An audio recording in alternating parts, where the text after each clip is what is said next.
بسم اللہ الرحمن الرحیم۔ السلام علیکم، میرا نام ہے خالد ظفر اور میں ریڈیو ٹی وی آرٹسٹ ہوں سنس 1973۔ اچھا، میں آج جو ذکر کرنا چاہ رہا ہوں وہ یہ ہے کہ میں اکثر ویڈیو دیکھتا ہوں کہ یار کراچی میں بریانی بنتی ہے، کراچی والے جانتے ہیں بریانی بنانا، پنجاب یہ وہ کوئی نہیں جانتا، کراچی کا تو یار کیا بات ہے، کیا بریانی ہوتی ہے۔ وہ بھائی ایسا کچھ نہیں تھا، کراچی میں کوئی بریانی کا ایسے رواج نہیں تھا۔ شادی بیاہ میں جیسے قورمہ بنتا ہے اسی طرح بریانی بنتی تھی، یخنی والی بریانی ہوتی تھی، کوئی مسالہ وسالہ نہیں ہوتا تھا، زردے کا رنگ ڈالتے تھے، تھوڑے سے چاول رنگین ہو جاتے تھے، اور اس میں بکرے کا گوشت، چکن کا بھی نہیں ہوتا تھا، بکرے کا گوشت ڈال دیا یا بڑے کا ڈال دیا، اور اس طرح وہ بنتی تھی۔ شادی بیاہ میں لوگ کھاتے تھے، گھروں میں بھی اسی طرح بنتی تھی، ہمارے بھی گھر میں بنتی تھی، لیکن یہ کوئی نہیں تھا کہ یار وہ بریانی کراچی، یہ کراچی کی بریانی ہی نہیں تھی۔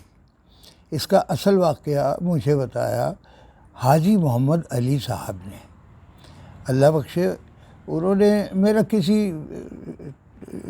حوالے سے ان سے تعارف ہو گیا، اچھی سلام علیک ہو گئی، تو وہ بتانے لگے کہ مجھے بتایا ایک دفعہ انہوں نے کہ یار یہ، میں نے کہا یہ شروع کیسے ہوا آپ کا بریانی کا کام؟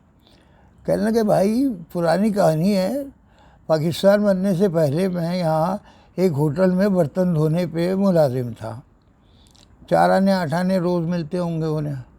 تو کہنے لگے میں ہوٹل میں برتن دھویا کرتا تھا، اس ہوٹل کا جو باورچی تھا وہ اتوار والے دن کیا کرتا تھا، اچھا وہ جو ہوٹل تھا ان کا وہ بازار میں تھا، اتوار کو چھٹی ہوتی ہے تو دکاندار تو ہوتے نہیں، تو ہوٹل میں بھی سناٹا ہی ہوتا ہوگا، تو کہنے لگے وہ اتوار کے دن بریانی بناتا تھا اور مجھے بھی کھلاتا تھا۔ وہ ایسے مزے کی بریانی تھی میں کیا بتاؤں۔ خیر وہ بناتا رہا، میں دیکھتا رہا، سیکھتا رہا، آخر کار میں نے سیکھ لی، لیکن اس کو نہیں پتا تھا کہ یہ میں کیا سیکھ رہا ہوں، وہ تو اپنے بریانی بناتا تھا، کھلاتا تھا۔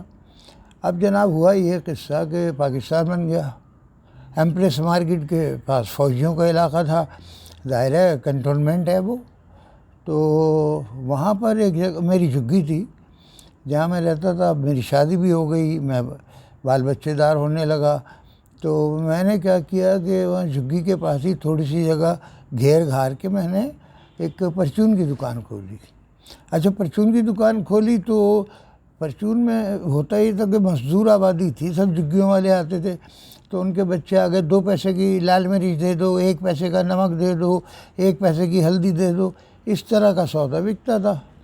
تو اس زمانے میں مٹی کا تیل کا رواج پڑا نیا، تو مٹی کے تیل کے چولہے خواتین میں مقبول ہو گئے، کیونکہ لکڑی کا جلانا، کوئلوں کا پھونکے مارنا، پھر دھواں اٹھنا، گندگی، اور مطلب خواتین کو پسند نہیں آیا کہ وہ پھونکنی سے پھونکے مار کے اپنے آگ جلا رہی ہیں اور آنکھیں مر رہی ہیں، تو وہ مٹی کا تیل بک رہا ہے۔ اچھا سب بیچتے تھے 10 پیسے کی ایک بوتل، ایک بوتل ہوتی ہوگی ½ لیٹر شاید یا پاؤ لیٹر، تو وہ ایک بوتل بیچتے تھے۔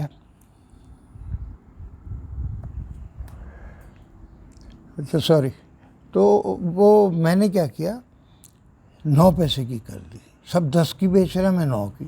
اب 9 پیسے کی بوتل ہوئی تو سب میری طرف بچے آنے لگے کہ 1 پیسہ یہاں بچ رہا ہے، تو 1 پیسے میں تل کا لڈو کھا رہے ہیں، تل کا لڈو بھی ایک چیز تھی، تل کا لڈو کھا رہے ہیں، یا کوئی چاکلیٹ 1 پیسے کی 4 مل رہی ہیں، وہ سب بک رہا ہے میرا مال۔ پھر ایک وقت ہوا کہ وہ میرے لیے ناگفتگو ہو گیا کہ یار اس سے بچوں کا تو پیٹ نہیں بھر رہا، کچھ کام اور کیا جائے۔ تو میں نے اپنا سوچا ساچا، پھر میں نے کہا یار میں ہوٹل کا ہی کام کرتا تھا، پاکستان بننے سے پہلے تو ہوٹل کھول لیتا ہوں۔ انہوں نے کیا کیا، ذرا سی جگہ بڑھائی اپنے، اور پھر ہوٹل کا سسٹم شروع کیا، تندور وندور لگا کے مختلف قسم کے کھانے وانے اس میں انہوں نے لگا دیے اور بکنے لگا سامان، تو کھانا وانا لوگ کھاتے تھے۔ اچھا میں نے اس کا نام رکھا کیفے اسٹوڈنٹ، کیونکہ وہاں پہ کالج اور اسکول اور یہ سب قریب قریب بہت تھے، تو وہ بچے آتے تھے، اسٹوڈنٹ نام رکھ دیا تو وہ بچے کھا بھی رہے ہیں۔ تو پھر کیا ہوا، وہ چلتا رہا۔ ایک دن یہ جو پھر کہنے لگے یہ جو تندور والے ہوتے ہیں نا، جو تندور پہ روٹیاں لگاتا ہے، یہ نوکری جب بھی چھوڑتا ہے تندور میں روٹیاں لگی ہوتی ہیں اور یہ اٹھتا ہے اور چل دیتا ہے۔ میرے والے نے بھی ایسے ہی کیا، کوئی بات اسے بری لگ گئی، اس نے ایسے ہی چھوڑا تندور اور چل دیا۔ خیر جی، مجھے تو روٹیاں بچانی تھی، میں جلدی سے تندور پہ بیٹھا اور میں نے جلدی جلدی روٹیاں نکالی، گاہکوں کو دی۔ اب سامان بھی میں ہی نکال کے دے رہا ہوں، سالن بھی دے رہا ہوں، سبزی بھی دے رہا ہوں، دال بھی دے رہا ہوں، ساتھ میں روٹیاں بھی بنا رہا ہوں۔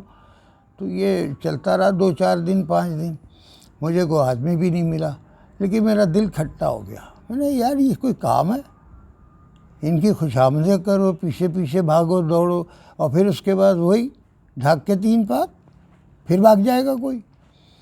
کہنے لگا میں نے بہت سوچا، سوچنے کے بعد میں نے کہا یار بریانی بناتا ہوں۔ اب میرے ذہن میں تو وہ بریانی تھی جو میں کھاتا تھا، تو ذرا میں نے کیا کیا، 4 کلو چاول کی وہ بریانی بنائی۔ تو 4 کلو چاول کی بریانی بنائی، میں نے کہا اللہ مالک کا دیکھا جائے گا۔ اچھا صبح دوپہر کو لوگ آئے، بچے ہاں بھائی کیا ہے کھانے میں، بریانی ہے، سب نے کھا لی۔ شام کو آئے، اب مختلف لوگ بھی تھے، کیا ہے بریانی ہے، وہ بھی کھا لی۔ لو جی 4 کلو بک گئی۔ اب اگلے دن آیا، اگلے دن میں نے پھر 4 کلو بریانی بنائی، وہ دوپہر کو ہی چٹ ہو گئی۔ شام کے لیے پھر میں نے 2 کلو بریانی بنائی، وہ بھی بک گئی۔ عجیب موضوع ہو گیا یار، جو بنا رہا وہ بک رہا۔ خالد ظفر بھائی کیا؟ اچھا یہ ان کا تو کیا کلام تھا، کیا جو بنا رہی ہے وہی بک رہی ہے کیا؟ میں نے کہا ہاں یہ بات تو ہے، آپ بتا رہے ہیں تو۔ کہنے لگے پھر میں نے 8 کلو بنائی۔ وہ پوچھ رہے ہاں بھائی کیا ہے، بریانی۔ بھائی بریانی چلو لاؤ۔ وہ کھا رہے ہیں دوپہر کو بھی رات کو بھی، کھانے میں بنائے جا رہا ہوں بریانی کیا؟ اب وہ بریانی بنی، وہ بریانی بھی بک گئی۔ کہنے لگے 10 کلو بنائی، 10 کلو بک گئی۔ 20 کلو بنائی، 20 کلو بک گئی۔ پھر 1 بوری بنائی چاول کی میں نے بریانی کی، وہ بھی بک گئی۔ ارے یار خالد بھائی کیا بتاؤں میں، اب جو بنا رہا ہوں بک رہا ہے، بنا رہا ہوں بک رہا ہے، پتہ نہیں کیا موضوع ہو گیا۔ اس بریانی میں اتنی کہاں سے برکت آ گئی۔ تو کہنے لگے یہ بریانی پھر میں نے شروع کی۔ اچھا اب میں اپنی طرف سے بتاتا ہوں کہ میں ظاہر کراچی کے رہائشی ہوں، تو چلیں اس کا قصہ بعد میں، ویڈیو لمبی ہو رہی ہے۔ اللہ حافظ۔